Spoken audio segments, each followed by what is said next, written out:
Welcome दोस्तों। मैं भूपेश पांडे आप सबका स्वागत करता हूं मेरे चैनल EZ क्लासेस पर।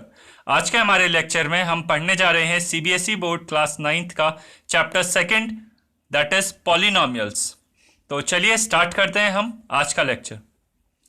Polynomials are a type of expression. Polynomials होते क्या हैं? एक एक्सप्रेशन होते हैं, एक स्पेशल टाइप के एक्सप्रेशन होते हैं। तो सबसे पहले मैं आपको एक्सप्रेशन समझाता हूं कि एक्सप्रेशन क्या होता है। एक्सप्रेशन के बाद आप समझो कि कौन से स्पेशल टाइप का एक्सप्रेशन, क्या स्पेशलिटी होती है जो पॉलिनोमियल्स को एक्सप्रेशन का एक स्पेशल पार्ट बताती है। तो चलिए स्टार्ट करते हैं। एक्सप्रेशन होता है अ कॉम्बिनेशन ऑफ तीन चीजें। क्या क्या? Variables, constant and mathematical operators.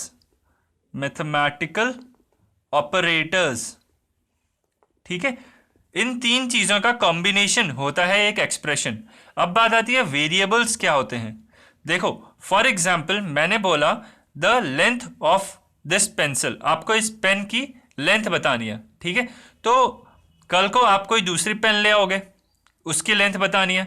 ठीक है, जैसे फॉर एग्जाम्पल मैंने बोला कि आपको किसी एक बॉडी का लेंथ बताना है। ठीक है, तो इस पेन की लेंथ बतानी है, पेंसिल की लेंथ बतानी है, स्केल की लेंथ बतानी है, इस पेपर की लेंथ बतानी है। ठीक है ना, तो एल एक वेरिएबल हम बोल देते हैं जो कि इंडिकेट करता है लेंथ। फॉर एग्जाम्पल अगर टाइम को इंडिकेट करना है, हमने बोल दिया टी सेकेंड। ठीक है, अब टी 1 सेकेंड हो सकता है, 2 सेकेंड हो सकता है, 3 सेकेंड हो सकता है, 4 सेकेंड हो सकता है। फॉर एग्जाम्पल अगर आप एरिया ऑफ स्क्वायर निकालो, एरिया ऑफ स्क्वायर होता है साइड का स्क्वायर। अब साइड जैसे होगा उस हिसाब से उसका स्क्वायर होगा। जैसे एरिया ऑफ स्क्वायर होता है साइड इंटू साइड, आप सब जानते हो साइड इंटू साइड। तो अब साइड जितना होगा उस हिसाब से एरिया ऑफ स्क्वायर चेंज हो जाएगा। अब एरिया अगर साइड फिक्स कर दोगे जैसे 2 सेंटीमीटर, तो एरिया हो जाएगा 4 सेंटीमीटर स्क्वायर। साइड कर दोगे 3 सेंटीमीटर, एरिया हो जाएगा 9 सेंटीमीटर स्क्वायर। तो ए एक वेरिएबल है जो कि इंडिकेट करता है साइड ऑफ अ स्क्वायर। अब ए की वैल्यू कुछ भी हो सकती है, तो जब हमें पता नहीं है कि ए की क्या वैल्यू होगी तब हम इसको एक वेरिएबल मान लेते हैं। वेरिएबल मतलब ऐसी चीज जिसकी वैल्यू फिक्स नहीं है, वो कुछ भी हो सकती है। ठीक है, आप generally x y z a b c से एक वेरिएबल को इंडिकेट करते हो। A variable can take the value of any number.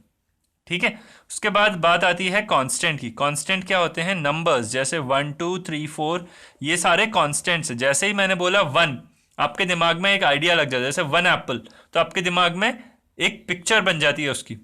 ठीक है, अगर मैं आपको बोलूँ कि सम एप्पल्स, तो आपके दिमाग में एक ग्रुप बनेगा। ठीक है, डेफिनेट नंबर नहीं बनेगा। तो जब डेफिनेट नंबर नहीं बनता है तो आप बोलते हो x number of apples, where x can be any number. ठीक है, तो x is a variable. But अगर मैं बोलूँ 2 एप्पल्स, 3 एप्पल, 4 एप्पल, 5 एप्पल, तो ये कांस्टेंट हो गया। ठीक है, कांस्टेंट मतलब फिक्स्ड नंबर्स। नेक्स्ट आती है मैथमेटिकल ऑपरेटर्स। ये क्या होते हैं? प्लस, माइनस, मल्टीप्लाई, डिवाइड, ये सब मैथमेटिकल ऑपरेटर्स कहलाते हैं। तो वेरिएबल, कांस्टेंट और मैथमेटिकल ऑपरेटर्स का एक कॉम्बिनेशन हमें एक्सप्रेशन देता है। For example 2x plus 3y plus 4 is an expression.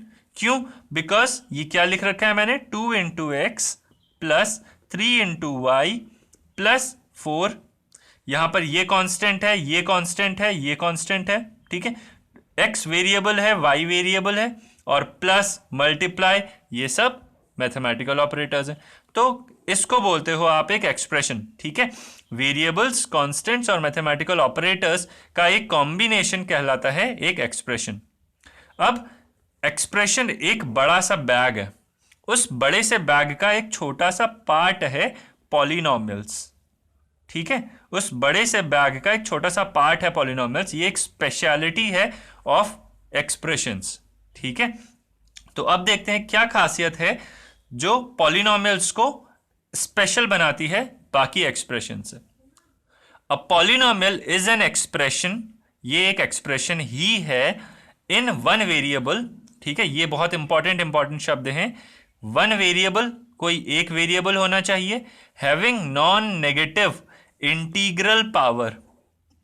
ठीक है, जब एक्सप्रेशन में सिर्फ और सिर्फ एक वेरिएबल हो, ठीक है, और जिसकी पावर नॉन नेगेटिव मतलब नेगेटिव नहीं होनी चाहिए बट इंटीग्रल हो। ठीक है, ऐसे एक्सप्रेशन को आप पॉलिनॉमियल बोलते हो। फॉर एग्जाम्पल मैं कुछ एग्जाम्पल लिखता हूँ, जैसे मैंने लिखा 2x² प्लस 3x प्लस 4, ठीक है, 4 ये खुद, ठीक है, फिर 3x की power 100 plus 4x minus 9x², ठीक है। अब ये तीन एग्जाम्पल आप देखो।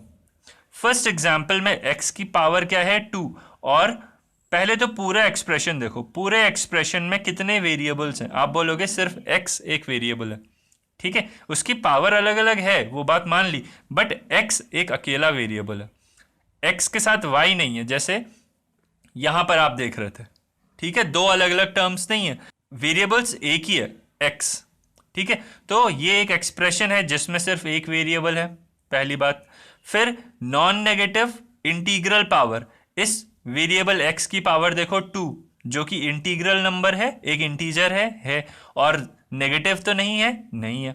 इसकी पावर 1 जो कि इंटीजर है लेकिन नेगेटिव नहीं है, ठीक है। और क्या ये पूरा एक्सप्रेशन है? बिल्कुल है, बिकॉज इसमें क्या क्या मौजूद है, वेरिएबल मौजूद है, ठीक है, कांस्टेंट है, और मैथमेटिकल ऑपरेटर भी मौजूद है, ठीक है।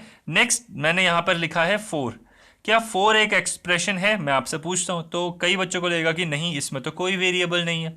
बच्चों मैं 4 को क्या ऐसे लिख सकता हूं, 4 इंटू एक्स की पावर 0, एक्स की पावर 0 या कोई भी नंबर की पावर 0 करते हो तो आंसर 1 होता है, और 4 इंटू 1 4 कहलाता है। तो क्या ये 4 इंटू एक्स की पावर 0 4 के बराबर है? बिल्कुल है, बिकॉज किसी की भी पावर 0 1 हो जाएगा, तो कांस्टेंट हो गया, वेरिएबल हो गया, और मैथमेटिकल ऑपरेटर मैंने प्लस 0 कर दिया तो मैथमेटिकल ऑपरेटर भी हो गया, और ये भी कांस्टेंट है, तो ये एक्सप्रेशन है, ठीक है। तो इसलिए 4 भी एक एक्सप्रेशन है, बिकॉज 4 को आप लिख सकते हो 4 इंटू 1 प्लस 0, और 1 को आप लिख सकते हो एक्स की पावर 0, तो देखो मैथमेटिकल ऑपरेटर लग गया, वेरिएबल हो गया, कांस्टेंट हो गया, ठीक है, इसलिए ये एक एक्सप्रेशन है। अब इसमें देखो वेरिएबल कितने हैं, यहां पर वेरिएबल है एक, दैट इज एक्स, ठीक है ना। तो उसके बाद ये एक पॉलिनॉमियल है, कहने का मतलब ये कि ये पॉलिनॉमियल है बिकॉज एक वेरिएबल है, नॉन नेगेटिव इंटीग्रल पावर भी है, ठीक है।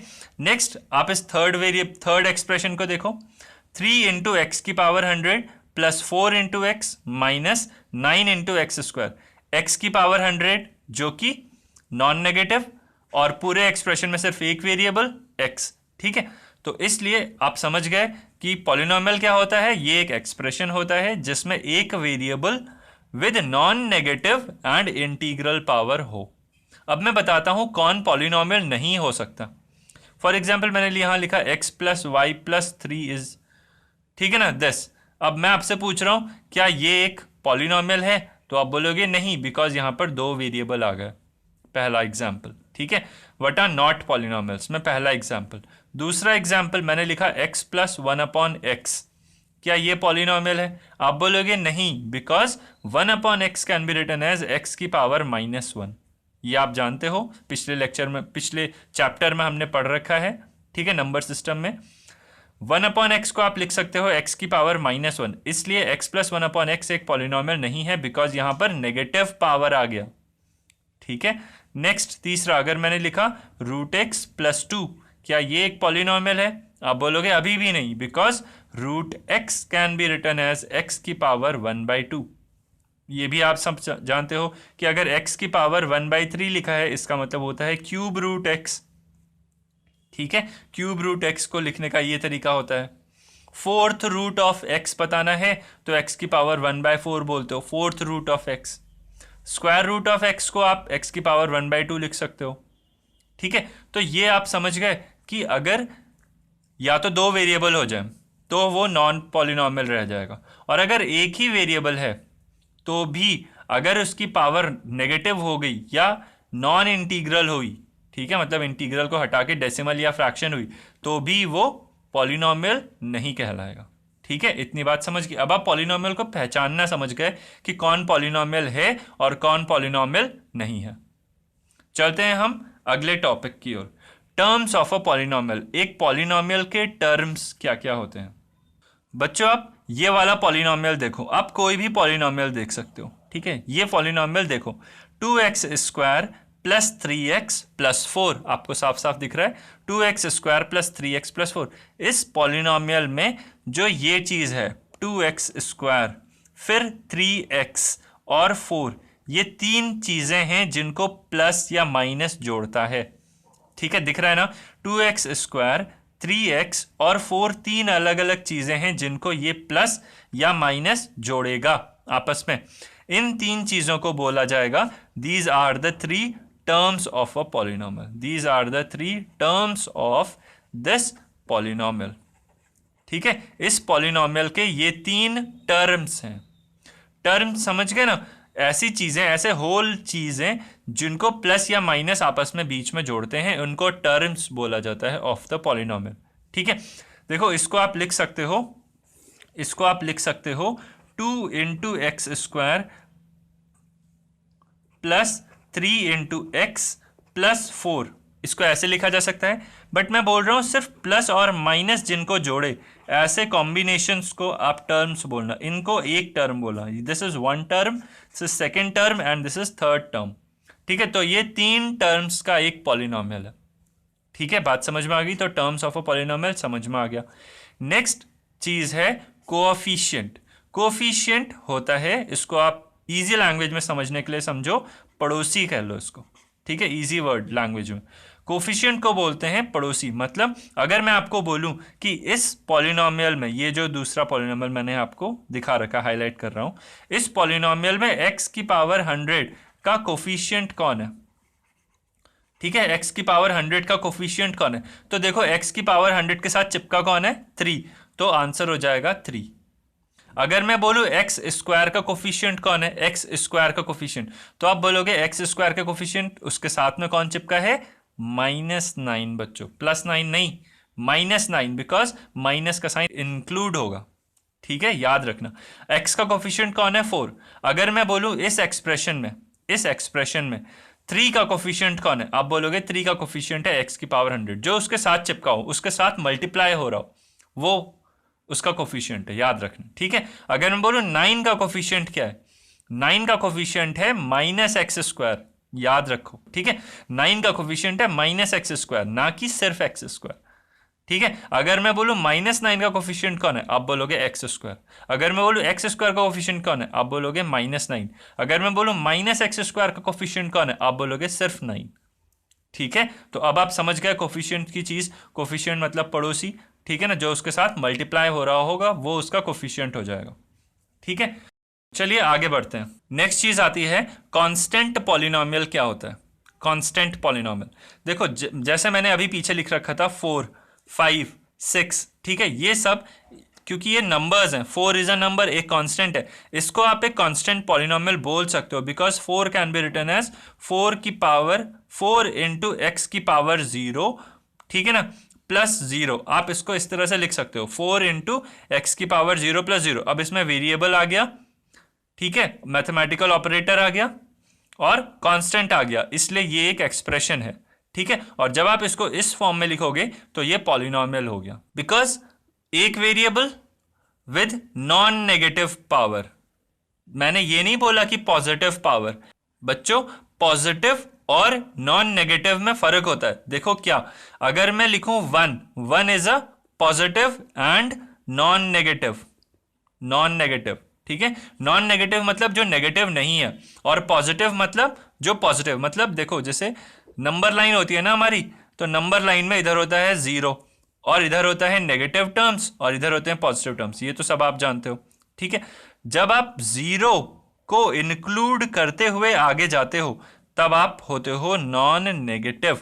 नेगेटिव कहां से शुरू होता है? 0 के पीछे, 0 के पीछे नेगेटिव होता है ना, तो 0 से आगे की ओर होता है नॉन नेगेटिव। तो आप बोलोगे पॉजिटिव भी तो यही होता है। एक्चुअली पॉजिटिव ये होता है, बट 0 पॉजिटिव नहीं है। 0 को छोड़ के 0.00001 would be a positive number, but 0 is neither positive nor negative. 0 ना ही पॉजिटिव है ना ही नेगेटिव है, बट 0 नेगेटिव नहीं है, 0 पॉजिटिव भी नहीं है। ठीक है, बट 0 को इंक्लूड करके आप आगे जाओगे तो आप नॉन नेगेटिव कहलाओगे। मतलब 0 is not negative and 1 is also not negative and 100 is also not negative. ठीक है। तो नॉन नेगेटिव और पॉजिटिव में फर्क सिर्फ एक जीरो का इंक्लूड हुआ, मतलब जीरो के साथ बाकी सेट नॉन नेगेटिव कहलाएगा, और जीरो को छोड़ के जस्ट जीरो से आगे तक ये पॉजिटिव कहलाएगा, ठीक है। तो x की पावर जो जीरो नेगेटिव नहीं है ना, इसलिए नॉन नेगेटिव पावर हो गया।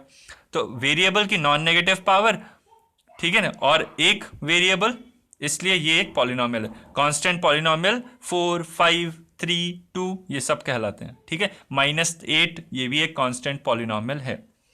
Next is zero polynomial. अगर मैंने लिखा zero is a definite zero polynomial, ठीक है ना, ये जीरो पॉलिनोमियल है। बिकॉज जीरो को आप जीरो पॉलिनोमियल बस बोलते हो, क्यों बोलते हो? बिकॉज यहाँ पर कोई पॉलिनोमियल नहीं है, जीरो से कुछ भी मल्टीप्लाई करो सब जीरो हो जाता है, ठीक है ना।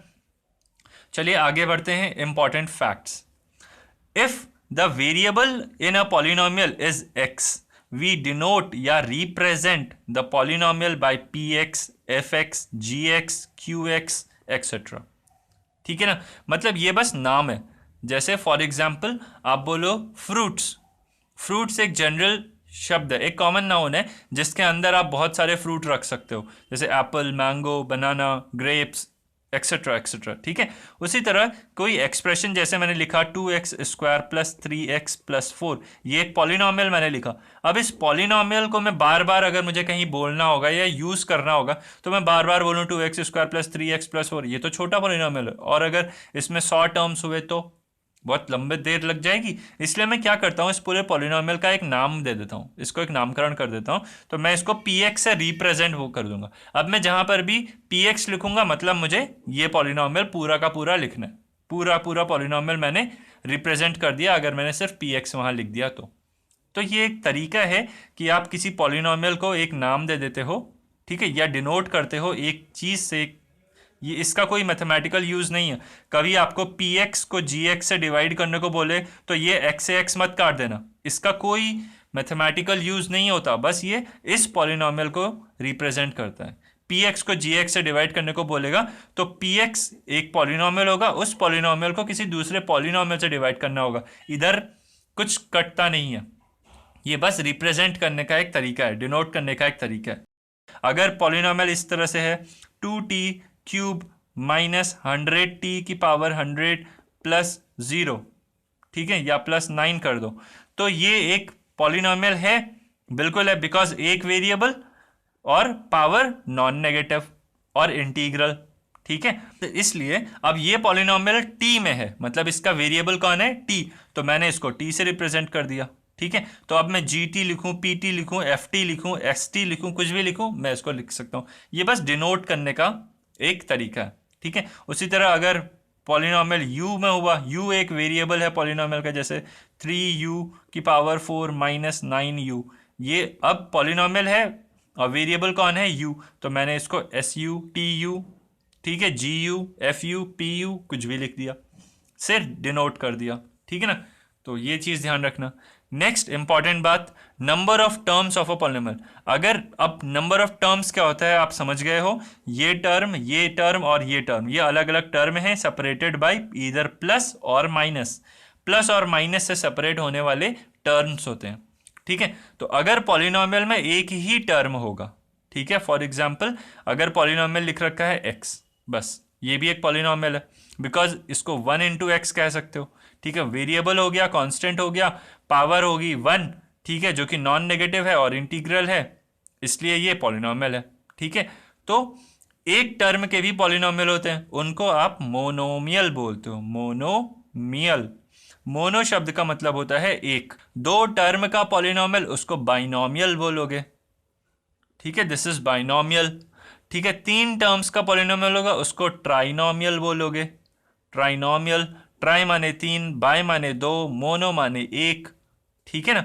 और अगर 4 टर्म्स या उससे ज़्यादा टर्म के पॉलिनोमियल होंगे तो उनका कोई नो स्पेशल नेम, उनका कोई स्पेशल नेम नहीं है, आप जस्ट उनको पॉलिनोमियल बोलोगे, ठीक है। पॉलिनोमियल ये सारे ही हैं पॉलिनोमियल, बट अगर एक टर्म होगा तो आप उसको उस पॉलिनोमियल को एक स्पेशल नाम बोलते हो। This is monomial, this is binomial, this is trinomial, हैं ये सब पॉलिनोमियल, ठीक है। और 4 या उससे ज़्यादा टर्म्स का पॉलिनोमियल होगा तो उसका कोई स्पेसिफिक नाम नहीं है, आप उसको सिर्फ पॉलिनोमियल जनरल बोलोगे, ठीक, नेक्स्ट बात आती है degree of a polynomial. Polynomial की डिग्री क्या होता है? It is the highest power of the variable present in the polynomial. ठीक है, पूरे पॉलिनोमियल में जो वेरिएबल है, ठीक है ना, उसकी जो हाईएस्ट पावर है उसे आप डिग्री ऑफ दैट पॉलिनोमियल बोलोगे। फॉर एग्जांपल, अगर मैंने लिखा x की पावर 100 प्लस y की पावर -200 प्लस, सॉरी y तो नहीं आ सकता बिकॉज पॉलिनोमियल ही नहीं रह जाएगा, दो वेरिएबल हो जाएंगे, तो x की पावर -200 प्लस 4x, ये मैंने एक पॉलिनोमियल लिखा। ठीक है, सॉरी माइनस भी नहीं हो सकता बिकॉज नेगेटिव पावर भी नहीं हो सकता। ठीक है, तो मैं क्या करता हूँ, इधर 20 कर देता हूँ। तो x की पावर 100 प्लस x की पावर 20 प्लस 4x।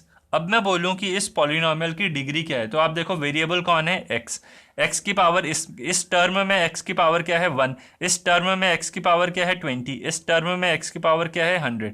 हाईएस्ट कौन है 100, 20 और 1 में से हाईएस्ट कौन है 100। तो मैं बोलूँगा इस पॉलिनोमियल की डिग्री क्या है, डिग्री है 100। और ये पॉलिनोमियल कैसा है, इसमें कितने टर्म है, तो आप बोलोगे 3 टर्म है, इसलिए ये एक ट्राइनोमियल है जिसकी डिग्री 100 है। बात समझ आ रही है? जैसे यहाँ मैंने लिखा 2x square plus 3x plus 4, ये एक पॉलिनोमियल है। ठीक है, कितनी डिग्री का, तो इसमें डिग्री x की पावर 2 है, इधर x की पावर 1 है, इधर x की पावर 0 है, तो हाईएस्ट कौन है 2, इसलिए इसकी डिग्री हो जाएगी 2। और ये कैसा पॉलिनोमियल है, ट्राइनोमियल। ठीक है ना, बिकॉज 3 वेरिएबल्स हैं। ये एक बाइनोमियल है जहां पर डिग्री 4 है बिकॉज हाईएस्ट पावर इज 4। ठीक है, तो अब आप समझ गए। तो डिग्री अगर 1 होगी, अगर पॉलिनोमियल की डिग्री 1 होगी, आप उसको लीनियर पॉलिनोमियल बोलोगे, लीनियर पॉलिनोमियल। ठीक है, अगर डिग्री 2 हुई तो आप उसे क्वाड्रेटिक पॉलिनोमियल बोलोगे, क्वाड्रेटिक पॉलिनोमियल बोलोगे। अगर डिग्री 3 हुई आप उसे क्यूबिक पॉलिनोमियल बोलोगे। ठीक है, और 4 या 5 या 6 या इससे ज़्यादा की डिग्री हुई तो उनका नो स्पेशल नेम, आप उसको उतनी डिग्री का पॉलिनोमियल बस बोलोगे। ठीक है, जैसे this is a degree of 100, this is a polynomial of degree 100, बस इस तरह से आप बोल दोगे, कोई उनका स्पेशल नेम नहीं होगा। ठीक है, उसके बाद अगर कोई कांस्टेंट पॉलिनोमियल होगा, जैसे मैंने लिखा 2, तो 2 एक कांस्टेंट पॉलिनोमियल है, जैसे यहाँ पर 4 है, ये कांस्टेंट पॉलिनोमियल है। अगर कोई बोले इसकी डिग्री क्या है, 4 की डिग्री क्या है, तो आप इसको लिख सकते हो 4 इंटू एक्स की पावर 0, तो x की हाईएस्ट पावर क्या हो गई 0, तो आप इसलिए बोलोगे degree of a constant polynomial is 0। तो मैं यहां लिख देता हूं degree of a constant polynomial is 0। एक कांस्टेंट पॉलिनोमियल की डिग्री कितनी होती है 0। और 0 पॉलिनोमियल को आप लिख सकते हो, जैसे 0 है ना, 0 को x की पावर 100 भी लिखा जा सकता है, इसको 0 इंटू एक्स की पावर 10 भी लिखा जा सकता है, 0 इंटू एक्स की पावर 1 भी लिखा जा सकता है, कुछ भी लिखा जा सकता है। ठीक है, इसलिए 0 पॉलिनोमियल की कोई डेफिनेट डिग्री नहीं होती है, तो अ 0 polynomial has not defined degree. ठीक है, it's degree is not defined. आप 0 पॉलिनोमियल की डिग्री को डिफाइन ही नहीं कर सकते। ठीक है, तो इस लेक्चर में हमने पॉलिनोमियल क्लास का इंट्रोडक्टरी पार्ट पढ़ा। नेक्स्ट क्लास में हम एनसीईआरटी बुक का एक्सरसाइज नंबर 2.1 करेंगे हमारे लेक्चर में। तो thank you very much, hope you like the lecture. आपको बहुत सारे कंसेप्ट समझ में आए होंगे और आपको बहुत मज़ा भी आया होगा। तो thank you very much, have a nice day.